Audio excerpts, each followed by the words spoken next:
I probably didn't say that right. That's okay. It's pronounced Arati. Arati. Arati Singh. So good afternoon, Chairman Dutton, and hello, committee. Thank you for your service. So I'm Arati Singh, and I'm here representing both the Texas Association of School Boards and Austin ISD, where I am a trustee, and we oppose SB 28. We do appreciate the committee substitute, which adds more criteria that the State Board of Education can consider in rejecting an application, but it's not enough. And here's a little story to illustrate my point. In 2019, the TEA commissioner recommended for approval a certain charter school application.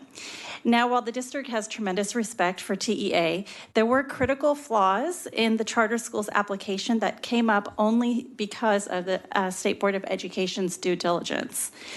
For example, AISD did testimony for the State Board of Education and found things such as the charter school that was approved by TEA commissioner actually proposed to launch a social emotional learning program as sort of this novel concept in Austin, despite the fact that Austin ISD was already a national leader in SEL, and we have already been implementing a very robust program in all of our campuses.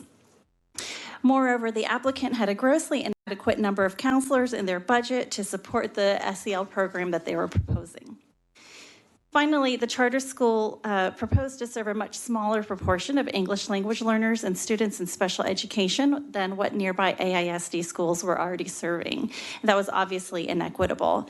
So I am really appreciative of the committee sub that would allow the considerations that I just listed for veto. But there were other factors in the same charter school application that ultimately and rightly led the State Board of Education's rejection of it. These reasons are still not addressed in the current version of SB 28 and would still not be allowable reasons for the State Board of Education to veto a charter school.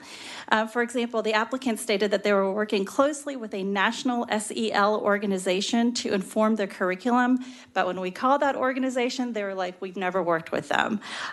And so they weren't able to confirm that. Secondly, the applicant stated that there were 6 failing AISD schools in its proposed service area, when in fact there were actually none. AISD has a state rating of 89 out of 100.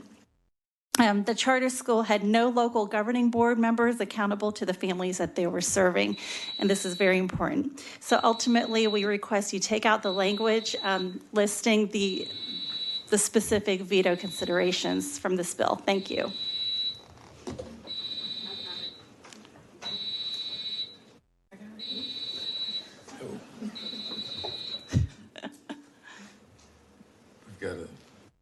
We've got an untrained buzzer back here. But anyway, go ahead. I'm sorry. Please proceed.